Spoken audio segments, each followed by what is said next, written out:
अध्याय 3। धर्मदेव निर्देशित प्रणाली के अनुसार अभ्यास करने लगा। वो सत्संग श्रवण हेतु दूर दूर तक जाने लगा। धीरे धीरे उसने अपनी दुर्भावनाओं को भी दबाना प्रारंभ कर दिया। इसके साथ साथ वो अन्य मतों व धर्मों की जानकारी प्राप्त करने के लिए भी प्रयत्नशील रहने लगा।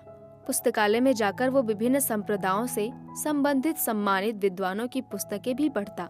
अपने साथियों व मित्रों में बैठकर धार्मिक चर्चाएं करता। लेकिन उसे एक बात से शांति नहीं थी कि गुरुजी ने जिस सार शब्द का निरंतर जाप करने के लिए कहा था, उसे लिखा भी जा सकता था और बोला भी जा सकता था। गुरुजी ने जब उसको नाम दिया था तो मुंह से बोलकर ही दिया था। उसकी शुद्धि स्मृति जांच हेतु एक कागज पर लिखवा कर भी देख लिया था। उसका उच्चारण भी करवाया था, जिससे कोई त्रुटि संभव ना हो। तो फिर गुरुदेव ने ये कैसे कहा था कि सार शब्द ना बोलने में आता है और ना पढ़ने व लिखने में। इसे उन्होंने निरंजन द्वारा निर्मित 33 अरब विद्याओं से भी परे बताया था और कहा था कि सार शब्द सबसे अलग है, जबकि वास्तव में सब कुछ हिंदू शास्त्रों में ही विद्यमान है।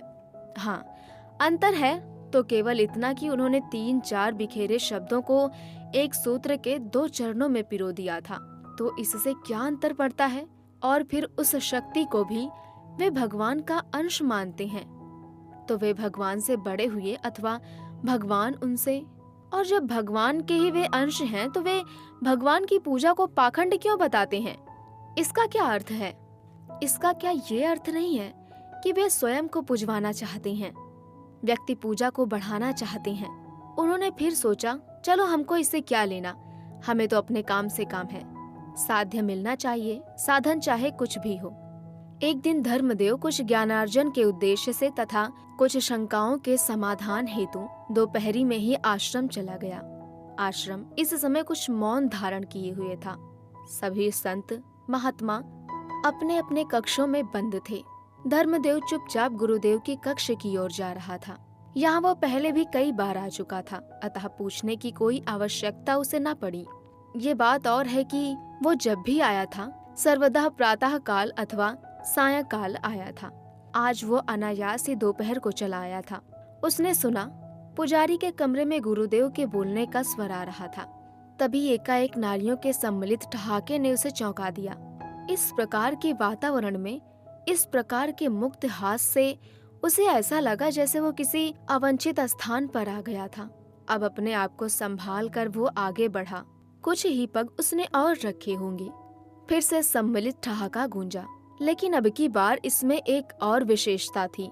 और विशेषता ये थी, इस ठहाके में गुरुदेव का हास भी सम्मिलित था। धर्मदेव अब उस कक्ष के इतने समीप पहुंच चुका था कि उसका लौटना सर्वथा असंभव नहीं तो कठिन अवश्य ही था। उसने देखा खिड़की का एक पट खुला हुआ था। उसने उसमें से झांकने का प्रयत्न किया, परंतु वो विफल रहा। यहाँ से हटने को ही था कि खिड़की के अंदर का पर्दा हवा के झोंके से थोड़ा सा एक और सरक गया और उसने जो अंदर का दृश्य देखा तो उसे ऐसा लगा जैसे सब काल्पना अतीत हो। उसे अपने आप को वहाँ संभाले रखना ही कठिन हो गया।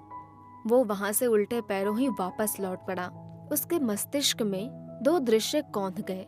एक ओर थे गुरुदेव, उनके बाएं दाएं 2 नव युवतियां।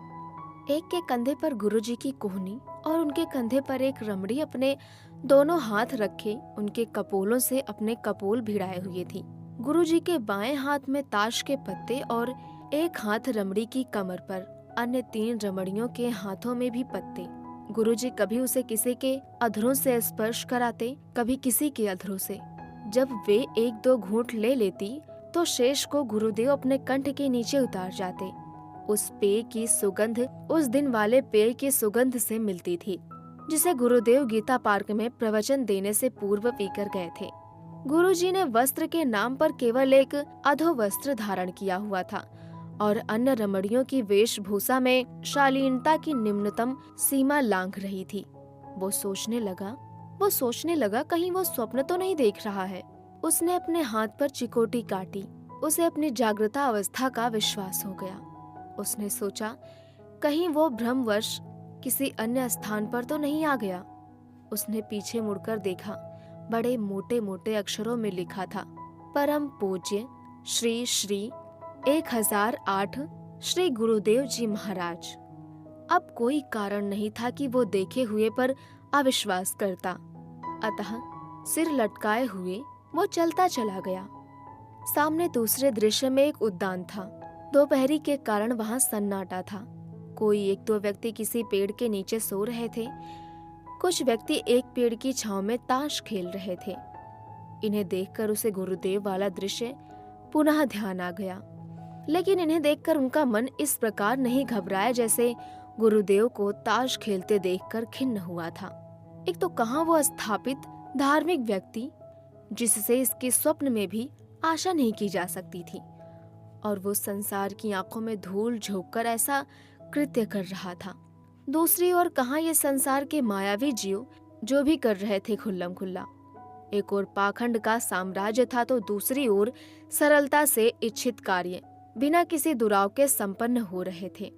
एक ओर भोग का वो शब्द दुर्ग था और दूसरी ओर ये नग्न आंखों से देखे जाने वाला सत्य, जिसके चारों ओर धूर्तता की अभेद्य ऊंची दीवारें थी। एक अन्य स्थान पर कुछ सेवानिवृत्त व्यक्ति अर्धचंद्रकार आकृति में बैठे थे। उनके सामने एक अन्य पुरुष सबसे पृथक एवं अलग आसन पर बैठा था। ये सब धार्मिक चर्चा कर रहे थे। विषय चल रहा था मूर्ति पूजा। धर्मदेव भी उनमें जाकर सम्मिलित हो गया। वो इस चर्चा को बड़े ध्यान से सुन रहा था। श्रोतागण मूर्ति पूजा का तर्क सहित खंडन कर रहे थे, तो उपदेशक महोदय अपने अकाट्य तर्कों द्वारा उनके मत का खंडन कर मूर्ति पूजा का मंडन कर रहे थे। धर्मदेव बड़े ही ध्यान से व रुचि से उन लोगों की बातें सुन रहा था। कुछ समय पश्चात इस वाद विवाद का अंत हुआ और निर्णय मूर्ति पूजा के पक्ष में ही गया। श्रोता मंडल ने भी बिना किसी दुराग्रह के उस निर्णय को स्वीकार कर लिया। स्वयं धर्मदेव के मत अनुसार भी ऐसा कोई कारण नहीं था कि मूर्ति पूजा के औचित्य को अस्वीकारा जा सके, लेकिन उसका अंतःकरण फिर भी उसको स्वीकार करने के पक्ष में नहीं था। इसके पीछे कारण क्या था, इसका स्वयं उसको भी ज्ञान नहीं था। बुद्धि स्वीकार कर रही थी, लेकिन हृदय इसके विरुद्ध था। थोड़ी देर के पश्चात चर्चा का विषय धर्म क्षेत्र से निकलकर राजनीति के क्षेत्र में चला गया। विभिन्न दलों ने सिद्धांतों के खंडन मंडन के पश्चात उनकी कार्यप्रणाली पर विचार किया गया। उस कार्यप्रणाली के आधार पर उन्होंने सामायिक राजनीति का उल्लेख कर उसमें व्याप्त गुण दोषों का विवेचन किया। विरोधी दलों के कुछ कार्यों की जहां उन्होंने निंदा की, वहीं सत्तारूढ़ दल के कुछ साहसपूर्ण उन पगों की प्रशंसा की जो वास्तव में ही जनहित की दृष्टि से उन्हें महत्वपूर्ण लग रहे थे।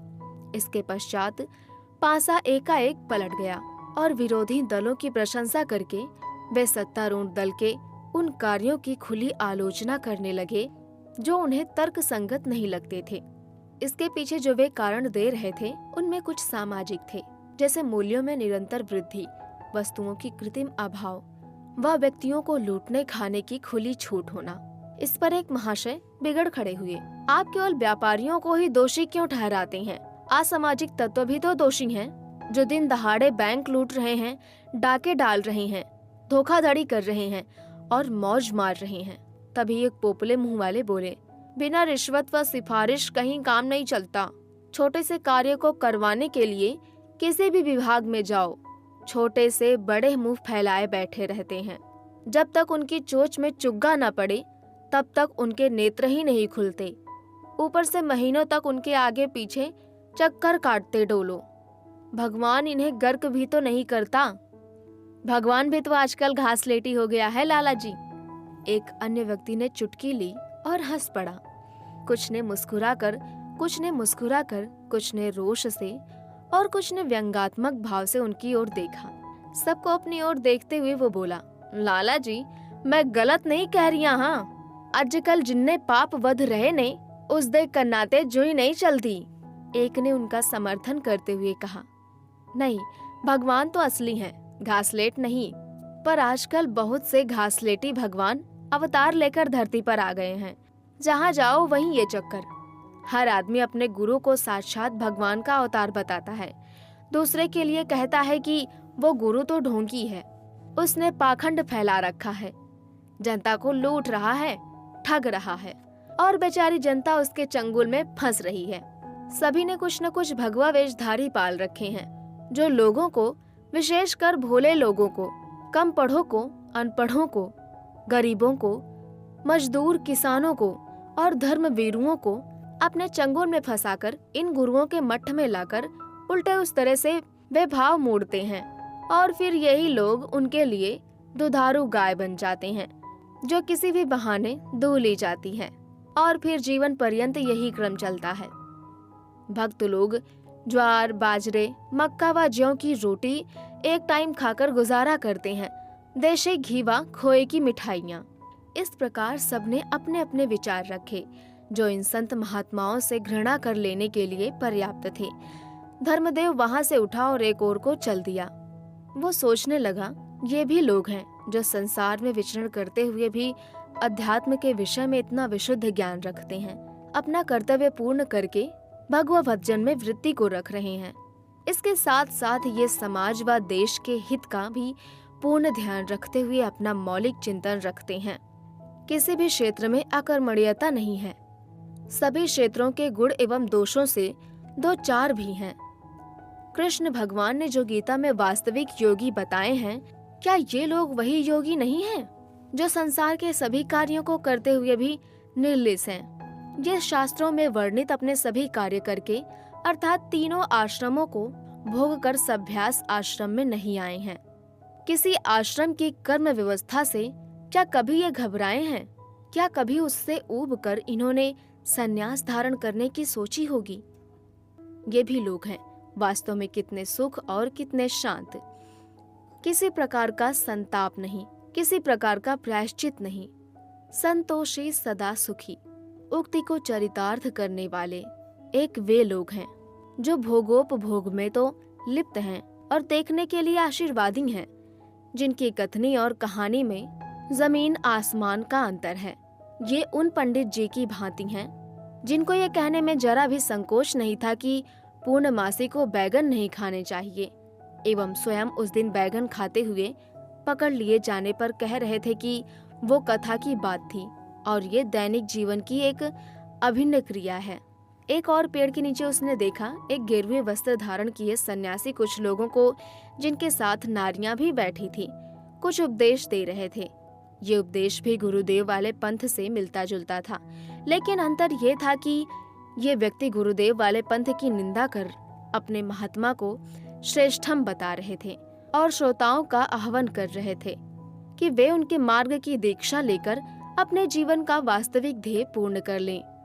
वो वहां रुका नहीं, बल्कि एक ओर को चल दिया।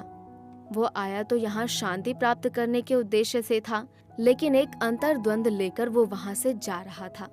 सारे मार्ग भर वो यही सोचता रहा, लेकिन उसे गुरुदेव के उपदेश का वो अंश स्मरण हो आया जिसमें उन्होंने कहा था कि मार्ग से भटकाने वाले बहुत मिल जाएंगे। संसार में नाना प्रकार के पंथ व संप्रदायों का जोर है। निरंजन ने जीव को फंसाने के लिए नाना प्रकार के खेल रचे हुए हैं। 33 अरब ज्ञान का प्रसार इसीलिए किया गया है। उनकी बुद्धि के कोने में एक प्रश्न और उठा, चलो ये सब तो ठीक है, परंतु आज जो कुछ भी उसने आश्रम में देखा था वो सब क्या था? उसे स्मरण कर उसके रोंगटे फिर खड़े हो गए। लेकिन तभी धर्मदेव के हृदय में एक आवाज आई। गुरुदेव ने जो ये कहा था कि कई बार भक्त की परीक्षा लेने हेतु गुरुदेव ऐसा वातावरण निर्मित कर बैठते हैं जैसे देखकर भक्त ऊंच नीच और औचित्य अनौचित्य के चक्कर में फंसकर गुरु के ऊपर शंका करने लग जाता है। कहीं ऐसा तो नहीं? लेकिन उन्हें क्या पता कि आज मैं उनके पास अमुक समय पर आने वाला था। हो सकता है जानते हों, है तो अंतर्यामी ही। नहीं तो उन्होंने जो कुछ उस दिन कहा था कि विपत्ति में मैं तुम्हारे साथ रहकर तुम्हारा उद्धार करूंगा, कोई गलत थोड़े ही हो सकता है। यह सब मेरे मन का भ्रम है। सब ठीक है। गुरुदेव कभी ऐसे नहीं हो सकते। गुरु पर शंका करना ब्रह्म हत्या है। जो भी वे करते हैं सर्वथोचित है। मेरी शंकाएं ही निर्मूल हैं। मुझे उनके विषय में ऐसा नहीं सोचना चाहिए। अपने आप को निशंक कर अपने मार्ग पर दृढ़ता से अग्रसर होना है।